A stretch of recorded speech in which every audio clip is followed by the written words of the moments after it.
and I don't feel comfortable with it. I just have never been that pastor, but it's something that just has to be done.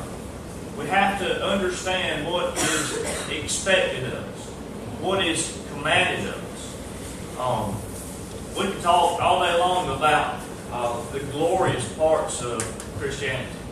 We can talk all day long. I mean, you like sermons that are going to say how blessed you are and how wonderful things are and what all it means to be a Christian and the gifts of God. But when we stop and we talk about things that we're supposed to be doing, it kind of changes a little bit.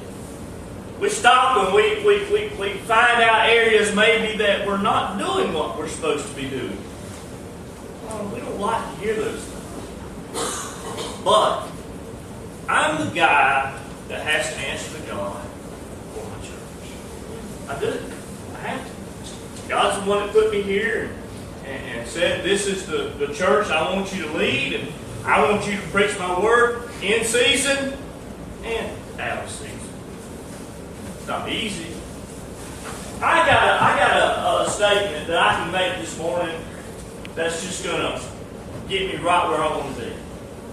I don't think that anybody in this church, I don't think anybody in the world would walk up to the throne of God and rob you. Do you agree with me to that? Somebody say, amen. Amen. I don't believe I'd walk up to the throne of God and rob him. Amen? Amen. I mean, that's pretty simple. But if we're robbing him in any way, we're robbing him.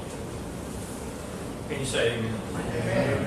It doesn't matter how you're robbing him.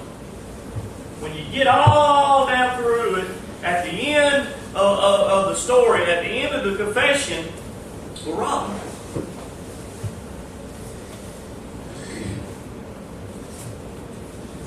I don't know. There'll be people today that are robbing God that doesn't even want to rob God. You understand that? And there are people today that are robbing God just because they won't change. And then there's people robbing God because they won't rob. You see, Jesus, many times in his 3.5-year earthly ministry, did the smarty pants try to trap him. Smarty britches. You know, if we can word this in a certain way, and he would have to answer us in this question, then, you know, if we can make him answer it in a certain way, we got it.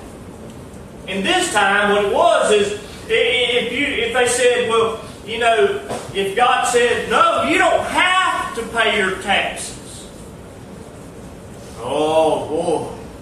Well, that would mess things up with the Romans. Boy, they could have jumped on that bandwagon and said, oh, boy, the Romans going to get him now. So Jesus, he knew what they were doing. He wasn't going to have that. Jesus said, render unto Caesar's what is Caesar's. But render unto God what is God. Amen. And when you take that penny out, which is, when you say penny, today it don't sound like much, but a penny at that day and time was the whole day's wage. So it was worth something. So you could take it, and that penny out there with Caesar's print on it, that penny represented a full day of my work. And I started calculating things out. You know, when we could put it in those terms, when we say, man, it took me a whole day to do this. Was it worth it or was it not? So when you take and you say, well, okay, well, now we're talking about something that's valuable.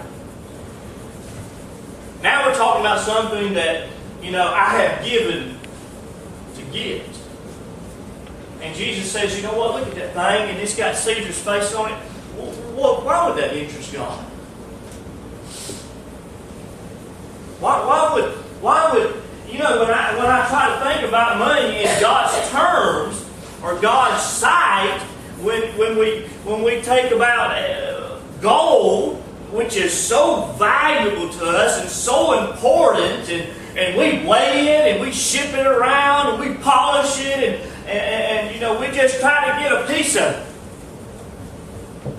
And my God wipes His feet on it.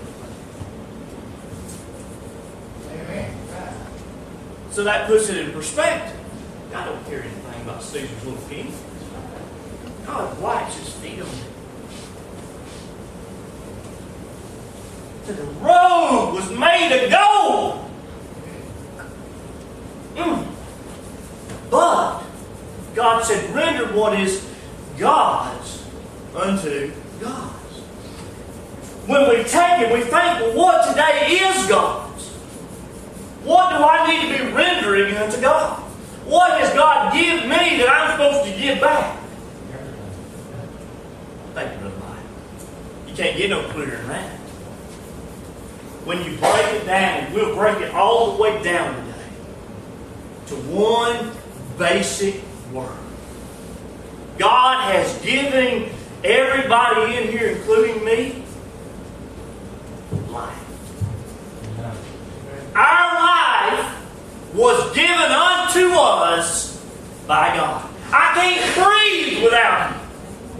I can't talk. I can't walk. I can't do anything without God. That's just a fact. This world that I walk on, the house that I live in, the children that I have, the wife that puts up with me, everything is from God. Now, we can stop today and look at it. I've heard plenty of people say, you don't never own anything in America. You don't. Now, we're able today to see that the land that we have bought and paid for and got a title on, it still don't belong to you. Because they can come by and say, hey, you owe me taxes on that land. And if they can tell you that, it ain't yours. Because if you tell them, say, hey, buddy, you jump off a cliff. And if you don't pay that, he's going to come back and get it for whatever you owe. I seen a man one time lose his house and his land over $700. So today we can come to the reality that nothing in this world belongs to us. We can. I mean, we've come to that today. It used to be, you know, that's what people put pride in is owning land. But when we come to the reality of today, we know that we don't own anything. And we're okay with that. We've come to live with that and come to just put up with it because that's the system we live in. That's the system that we're governed